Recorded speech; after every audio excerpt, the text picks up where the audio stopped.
प्यारे बच्चों, welcome to my channel Verma study 2020 बुकलाना। मैं यूपी बोर्ड के क्लास 11 के छात्र छात्राओं के लिए इकोनॉमिक्स सब्जेक्ट को हिंदी माध्यम से मैं फुल कोर्स कराऊंगा। यदि आप फुल कोर्स करना चाहते हैं तो मेरे चैनल को सब्सक्राइब कीजिए और बेल आइकन को प्रेस करना न भूलें, ताकि जो भी वीडियो मैं अपलोड करूं उसका नोटिफिकेशन आपको सबसे पहले मिल सके। प्यारे बच्चों, इसमें 2 बुक है। भारतीय अर्थव्यवस्था का विकास चल रहा है। इसमें चैप्टर 4 आज शुरुआत होगा। इसमें पार्ट 1 चैप्टर 4 में पहला वीडियो होगा आज, और इस पाठ का नाम है निर्धनता, पॉवर्टी। देखिए, निर्धनता, इसको दूसरा नाम है गरीबी। तो सबसे पहले निर्धनता क्या है? निर्धनता वह स्थिति है जिसमें एक व्यक्ति जीवन की न्यूनतम आवश्यकताओं को पूरा करने में असमर्थ रहता है। देखिए, मैं ज़्यादा जोर देता हूँ कि कोई भी चीज़ रटना नहीं चाहिए, और आज के वीडियो में तो आप समझ लीजिए कि बिल्कुल रटने लायक नहीं है। आप सब जानते हैं, थोड़ा सा आपके माइंड को अपडेट करना है हमें, और उन पॉइंटों पर जिन पर आप ध्यान नहीं जाता है उन पर ध्यान दिलाना है। तो देखिए, निर्धनता या गरीबी की स्थिति है। इसमें दिया स्थिति है, कंडीशन है। इस कंडीशन में क्या होता है कि कोई एक व्यक्ति या एक परिवार कह लीजिए, अपने जीवन की जो न्यूनतम आवश्यकता है, जो मूलभूत आवश्यकताएं हैं, अनिवार्य आवश्यकताएं जो है, उसका पूरा करने में असमर्थ रहता है। तो इसमें रटना क्या है? निर्धनता वह कंडीशन है जिसमें एक व्यक्ति या परिवार अपने न्यूनतम आवश्यकताओं को पूरा करने में असक्षम या असमर्थ रहता है। अब प्रश्न आता है कि उसकी मूलभूत आवश्यकताएं या न्यूनतम आवश्यकताएं क्या है। जो उसके पास नहीं रहेगा तो हम ये कहेंगे कि वो निर्धन है। देखिए, हमने ब्रैकेट में लिख दिया है। पहले आप सुनते आ रहे हैं शुरू से कि मूलभूत आवश्यकता रोटी, कपड़ा, मकान।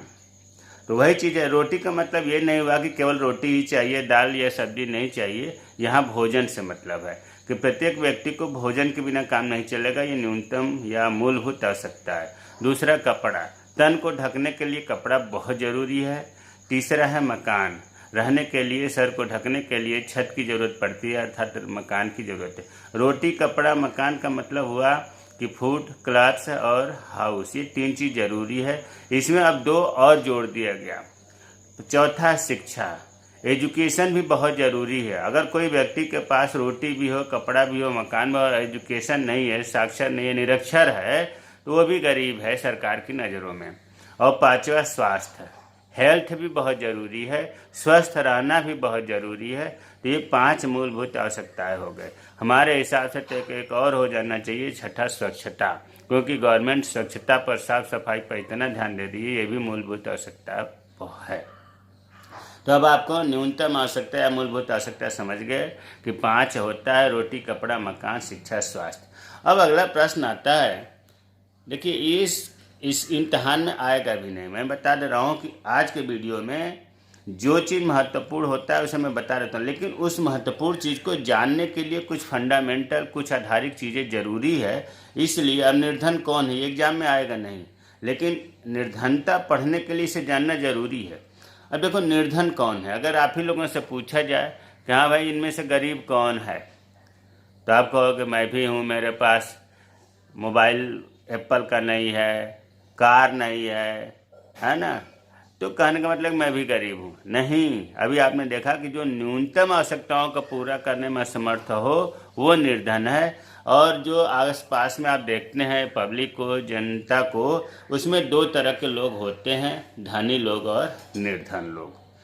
अब निर्धन की बात हम करेंगे क्योंकि पाठ का नाम ही है निर्धनता। तो निर्धन भी 2 तरह के हो गए। जो गांव में रहते हैं उन्हें ग्रामीण निर्धन, और जो शहर में रहते हैं उन्हें शहरी निर्धन।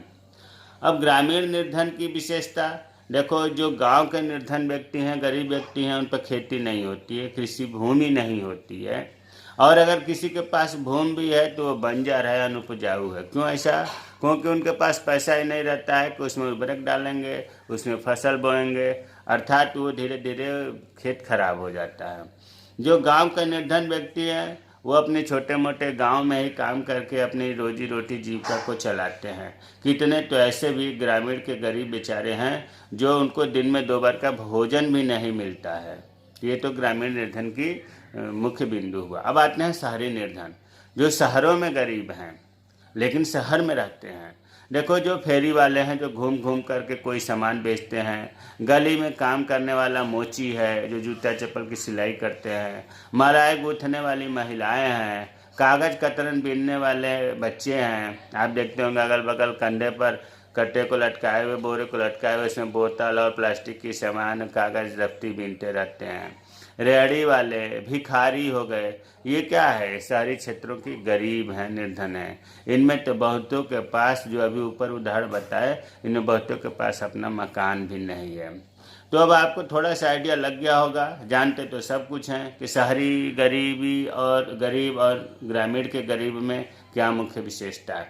देखिए, अगर प्रश्न उठता है कि निर्धनता क्या है या निर्धन की विशेषता क्या है, तो जो ग्रामीण निर्धन है, शहरी निर्धन है, इन दोनों को मिला करके कुछ पॉइंट हमने जो आपके ही बुक से लिखा है, वो मेन पॉइंट ये है कि देखिए, निर्धन लोगों की परिसंपत्तियाँ बहुत कम होती है, उनके पास ही प्रॉपर्टी, धन दौलत कम होता है। अगर धन दौलत ज़्यादा होता तो निर्धन काहे को होते, सोचने की बात है। और ये कच्चे घरों में रहते हैं। इनकी जो मकान होते हैं, जो घर होते हैं, मिट्टी के दीवार के बने होते हैं। जो छत होता है घास फूस के, बांस से बने होते हैं, कच्चे होते हैं। इनकी मुख्य विशेषता ये भी है गरीब की कि कुपोषण के ज़्यादातर शिकार होते हैं, अस्वस्थ रहते हैं, बीमार होते हैं, अपंगता होते हैं, गंभीर बीमारियों से ग्रसित रहते हैं।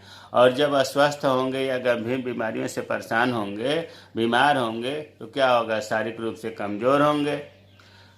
अगली विशेषता है कि प्रायः निर्धन लोग जीवन पर्यंत ऋणग्रस्तता से ग्रसित होते हैं। होता क्या है कि गरीब तो हैं, अगर बीमार पड़ गए तो साहूकार से जा कर के ब्याज पर पैसे लेंगे और वो ऊँची दर पर ब्याज वसूलेगा। अब जो निर्धन व्यक्ति है, निर्धन परिवार है, वो ब्याज को दे नहीं पाता है और ब्याज पर ब्याज बढ़ता जाता है। कहने का मतलब को ज़िंदगी भर के लिए ऋण से ग्रसित हो जाता है निर्धन व्यक्ति। अगला पॉइंट है, अधिकांश निर्धन परिवारों को बिजली उपलब्ध नहीं होती। खैर फिलहाल जो है, अब गवर्नमेंट धीरे धीरे गरीबी रेखा से नीचे रहने वालों को भी बिजली उपलब्ध करा रही है, फिर भी सबको अभी बिजली नहीं है। और ये जो निर्धन परिवार है, ये ज़्यादातर लकड़ी या उपलों पर खाना बनाते हैं। अगला पॉइंट है कि अधिकांश जो गरीब हैं, निर्धन हैं, उनको स्वच्छ पीने का पानी, सुरक्षित पानी भी सुलभ नहीं हो पाता है। रोजगार भी निश्चित नहीं हो पाता है, इनके काम फिक्स नहीं होते, शिक्षित नहीं होते हैं, निरक्षर होते हैं। शिक्षित भी होते हैं तो नाम मात्र के शिक्षित होते हैं। निर्धन महिलाएं हैं, उनका मातृत्व काल में भी बहुत ही कम देखभाल हो पाता है, क्योंकि जो गर्भवती महिलाएं, उन पर इतना पैसा नहीं होता कि अपने डॉक्टर को दिखा सकें, चेकअप करा सकें। अब सोचो, जब उनका मातृत्व काल में देखभाल सही नहीं हो पाता है, तो जो उनसे जन्म लेंगे बच्चे, वो बच्चे लंबे समय तक जीवित रहें, पूरे स्वस्थ रहें, कैसे कल्पना किया जा सकता है? इनकी संभावना बहुत कम हो जाती है। तो अभी तक जो आपने देखा, निर्धन कौन है या निर्धन की मुख्य लक्षण क्या है, समझ में आ गया होगा। अब देखिए, प्रश्न उठता है कि निर्धनता क्या है। अभी तो आपने देखा कि निर्धन कौन है, अब आगे है कि निर्धनता क्या है, गरीबी क्या है। तो देखिए, दो अर्थवेत्ताओं, मतलब जो समाज सेवी कह लीजिए, अर्थशास्त्री कह लीजिए, एक थे शाहीन रफ़ी खान और दूसरे का नाम है डैमियन किलेन।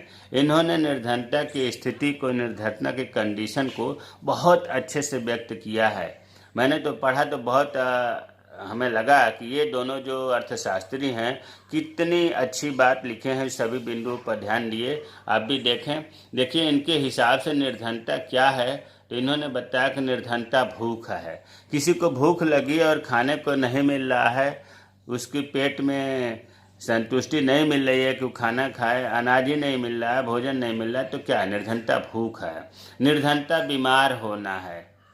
अगर कोई बीमार है, दवा नहीं करा पा रहा है, तो निर्धनता हुआ। और डॉक्टर से न दिखाना पाने की व्यवस्था है। बीमार तो है, लेकिन डॉक्टर से न दिखाने, क्यों नहीं दिखा रहा है? क्योंकि उसके पास पैसे नहीं है। तो ये निर्धनता है। देखो कितनी अच्छी इन्होंने व्याख्या किया है कि निर्धनता भूख है, निर्धनता बीमार होना है, डॉक्टर से न दिखा पाने की व्यवस्था है। आगे इन्होंने बताया कि निर्धनता स्कूल में न जा पाने और निरक्षर रह जाने का नाम है। निर्धनता उसे भी तो कहेंगे जो स्कूल में बच्चा नहीं जा पा रहा है, पढ़ाई लिखाई नहीं कर पा रहा है, निरक्षर रह जा रहा है। निर्धनता बेरोजगारी है, रोजगार नहीं मिल रहा है, तो ये भी निर्धनता है। निर्धनता भविष्य के प्रति भय है। भय का मतलब होता है डर है, भविष्य के प्रति डर है कि हमारे पास पैसा नहीं है, कल क्या होगा, काम नहीं मिलेगा तो पैसे नहीं मिलेंगे, बच्चे क्या खाएंगे, बीमार होने पर दवा क्या, मतलब डर है। दिन में एक बार भोजन पाना है, गरीबी तो उसे भी कहेंगे ना जो भोजन दोनों टाइम का नहीं मिल पा रहा है। निर्धनता अपने बच्चे को उस बीमारी से मरते देखने को कहते हैं जो अस्वच्छ पानी पीने से होते हैं। उन्हें शुद्ध पानी नहीं मिलता है, नदी नालों का पानी पीते हैं और उनसे उनके बच्चे जब बीमार पड़ते हैं तो पैसा है भी नहीं कि दवा कराएं, तो अपने बीमार बच्चे को जब देखते हैं, ये भी निर्धनता है। निर्धनता शक्ति, प्रतिनिधित्वहीनता और स्वतंत्रता की हीनता का नाम है।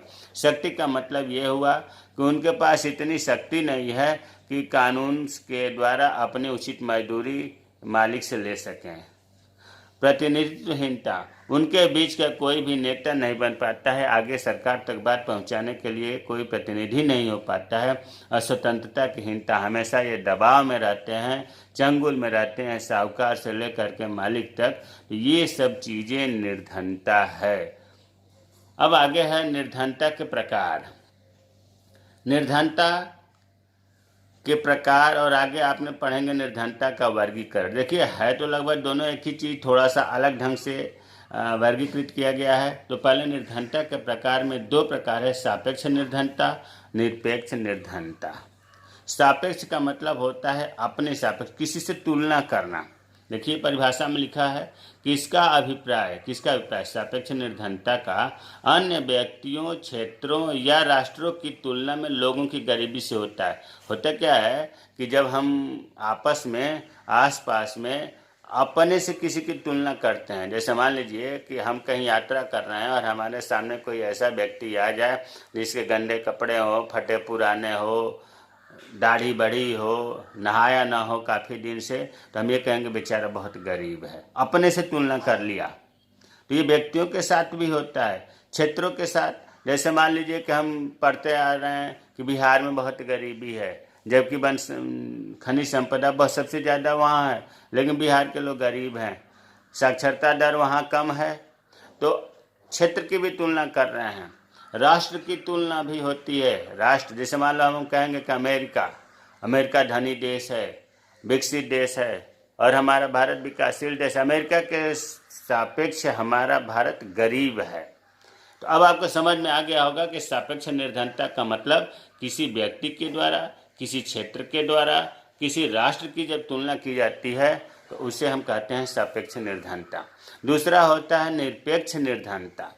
निरपेक्ष निर्धनता का मतलब हुआ है कि इसका अभिप्राय गरीबी रेखा से नीचे रहने वाले व्यक्तियों की कुल संख्या से होता है। गरीबी रेखा ये सरकार के द्वारा मानक तैयार किया गया है कि इतना जिसकी आय होगी महीने में, उससे ऊपर मतलब उस आय जो निर्धारित है गरीबी रेखा का, उससे नीचे वाले निर्धन कहे जाएंगे, उससे ऊपर वाले गैर निर्धन या धनी व्यक्ति कहे जाएंगे।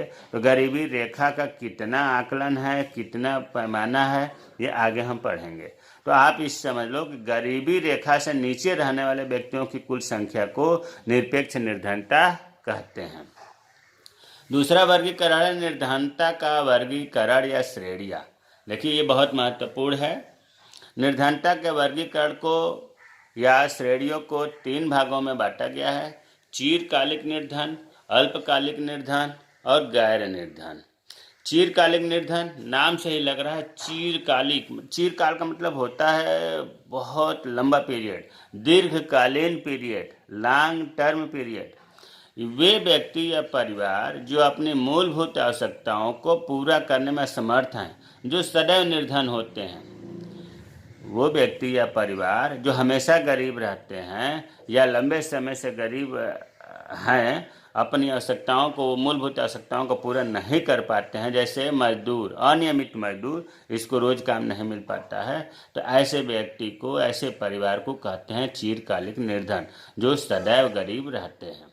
ये 2 प्रकार का होता है चिरकालिक निर्धन: सदैव निर्धन, सामान्यतया निर्धन। सदैव का मतलब कि हमेशा गरीब रहते हैं, और सामान्यतः निर्धन का मतलब ये हुआ कि गरीब तो यह अक्सर रहते ही हैं, लेकिन कभी इनको कहीं से पैसे आ गया तो कुछ समय के लिए ये आ जाते हैं गैर निर्धन वर्ग में, अर्थात धनी वर्ग में आ जाते हैं, लेकिन ज़्यादातर ये गरीब ही रहते हैं। ये चिरकालिक निर्धन के दो प्रकार हुआ। दूसरा है अल्पकालिक निर्धन। इसमें क्या है, वे व्यक्ति या परिवार जो कभी निर्धनता रेखा के ऊपर तो कभी नीचे रहते हैं, जैसे छोटे किसान, मौसमी मजदूर। ये भी दो प्रकार के होते हैं, चक्रीय निर्धन, यदा कदा निर्धन। देखिए, इसका मतलब यह हुआ कि जो गरीबी रेखा है, निर्धनता रेखा है, अभी हमने बताया कि निर्धनता रेखा से ऊपर जो होता है धनी वर्ग अर्थात गैर निर्धन वर्ग, और उससे नीचे निर्धन वर्ग कहते हैं। तो ये अल्पकालिक निर्धन के जो व्यक्ति या परिवार हैं, इसमें हम चक्रीय निर्धन की बात करें तो ये उसी के ऊपर, झूले के ऊपर रहते हैं, मतलब गैर निर्धन और निर्धन के बीच में ये, अर्थात कभी धनी हो जाते हैं, कभी गरीब हो जाते हैं, कभी धनी हो जाते हैं, कभी गरीब हो जाते हैं। उसे हम कहते हैं चक्रीय निर्धन। यदा कदा निर्धन, यदा कदा निर्धन का मतलब ये हुआ कि ये जो है कभी, जैसे धनी तो हैं लेकिन कभी इनकी आर्थिक स्थिति किसी भी कारण से, जब इनकी स्थिति खराब हो जाती है तो गरीब हो जाते हैं, अर्थात जो सरकार द्वारा मानक पूरा गरीबी रेखा का है निर्धारित, उससे नीचे हो जाते हैं कभी कभार, तो उसे हम कहते हैं यदा कदा निर्धन। इन दोनों को मिलाकर कहते हैं अल्पकालीन निर्धन।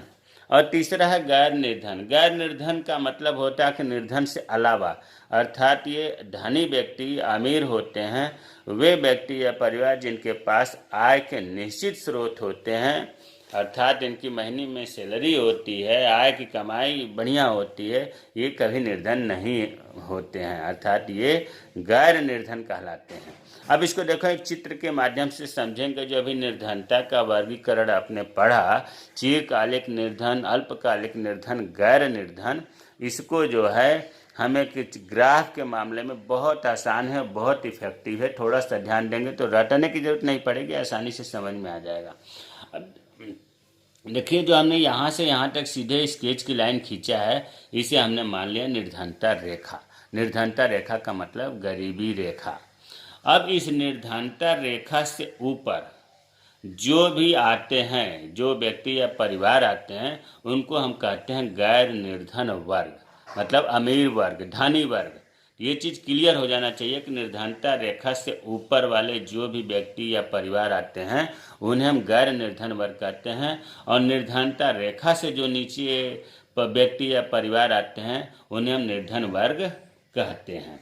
तो देखिए, अब इसको जो है हमने इस तरह से बना दिया कि थोड़ा सा आसानी से समझ में आ जाए। ये निर्धनता रेखा बना दिया, ये बात दिमाग में एकदम बिल्कुल फिट हो जाना चाहिए कि इससे ऊपर धनी वर्ग है अर्थात गैर निर्धन वर्ग, इससे नीचे निर्धन वर्ग है। अब इसमें जो है आपको पहले अभी आपने पढ़ा है चिरकालीन निर्धन, ये दो प्रकार का होता है, सदैव निर्धन, और दूसरा पढ़ा आपने सामान्यतया निर्धन। सामान्यतया निर्धन, इन दोनों को मिला करके ही आपने नाम रखा चिरकालिक निर्धन। चिरकालिक निर्धन। अब देखिए, सदैव निर्धन मतलब ये सदैव गरीब होते हैं। मान लो कि इनको एक हम वक्राकार रेखा से संबोधित करें तो निर्धनता सदैव निर्धन होते हैं। इसका मतलब कि इस निर्धन रेखा से हमें नीचे दिखाना है, तो अब हम जो है इस तरह से टेढ़ी टेढ़ी लाइन दिखा दी है। इसका मतलब कि ये सदैव निर्धन जो है हमेशा गरीब रहते हैं। ये गरीबी रेखा का दर्शाने वाला टेढ़ा मेढ़ा जो है ये लाइन दिखा रहा है कि निर्धनता रेखा से ये लोग हैं। क्लियर हो गया। और समानता निर्धन, समानता निर्धन अभी हमने बताया था कि ये व्यक्ति भी गरीब होते हैं, लेकिन कभी ऐसा समय आ गया, इनको कहीं से पैसे मिल गया जो रुका हुआ था, या कोई दान में दे दिया, तो इस रेखा को पार कर जाते हैं, धनी, कुछ समय के लिए धनी हो जाते हैं। तो ऐसी स्थिति को कहते हैं समानता निर्धन। तो सदैव निर्धन और समानता निर्धन को मिला करके कहते हैं चिरकालिक निर्धन। हमें उम्मीद है कि समझ में आ गया होगा। अब देखिए अल्पकालिक निर्धन। अल्पकालिक निर्धन में भी दो बताया गया है। एक तो बताया गया है चक्रीय निर्धन, चक्रीय निर्धन, और दूसरा बताया गया है यदा कदा निर्धन। यदा कदा निर्धन। इन दोनों को मिला करके कहा गया अल्पकालिक निर्धनता या अल्पकालिक निर्धन। अब देखते हैं कि चक्रीय निर्धन क्या है। चक्रीय निर्धन का मतलब यह हुआ कि ऐसे व्यक्ति या ऐसे परिवार जो कभी धनी हो जाते हैं, कभी गरीब हो जाते हैं, कभी धनी हो जाते हैं, कभी गरीब हो जाते हैं। मतलब जो गैर निर्धन वर्ग है और जो निर्धन वर्ग है उनके बीच में ये झूला की तरह लटके होते हैं। कभी गैर निर्धन वर्ग में पहुंच जाते हैं, कभी निर्धन वर्ग में। इस जैसे छोटे मोटे जो किसान होते हैं या सीजनल मजदूर होते हैं, वो इस प्रकार के चक्रीय निर्धन में होते। कभी पैसे आ गया तो धनी, जिस दिन मजदूरी नहीं मिली गरीब, धनी गरीब, ऐसे चलते रहता है। तो ऐसे स्थिति को कहते हैं चक्रीय निर्धन। और यदा कदा निर्धन, यदा कदा मतलब बहुत कभी, ये तो हर समय ये धनी ही रहते हैं। देखो इससे ऊपर बना रहा हूँ, धनी ही रहते हैं, लेकिन कभी इनकी मौसम खराब हो जाती है स्थिति, कभी प्राकृतिक आपदा आ गया, जो भी कंडीशन हो, तो कुछ समय के लिए गरीब हो जाते हैं। उन्हें हम कहते हैं यदा कदा निर्धन। चक्रीय निर्धन और यदा कदा निर्धन को मिलाकर कहते हैं अल्पकालिक निर्धन। और तीसरा आपको बताया गया है गैर निर्धन। गैर निर्धन का मतलब ये हुआ कि कभी भी निर्धन नहीं होंगे, कभी भी निर्धन नहीं। इसी को तो कहते हैं गैर निर्धन। गैर निर्धन का मतलब धनी वर्ग। इसमें कभी भी गरीब नहीं होंगे, तो ये ऊपर ही इनका दिखा दिया जाएगा कि हाँ ये हर समय धनी रहते हैं। तो हमें उम्मीद है कि निर्धनता का वर्गीकरण बहुत अच्छे से समझ में आया होगा। प्यारे बच्चों, पाठ बहुत अच्छा लगेगा और इसे ध्यान से देखेंगे। कोई चीज़ समझ में ना आए तो कमेंट बॉक्स में कमेंट करिए, मैं रिप्लाई करूँगा। हाँ, आप लोग चैनल को सब्सक्राइब नहीं करते हैं, चैनल को सब्सक्राइब करिए, शेयर करिए, ताकि जो बच्चा नहीं पढ़ पाता है वो निःशुल्क हमारे वीडियो से पढ़ ले। कुछ पुण्य का काम करिए। जय हिंद, जय भारत।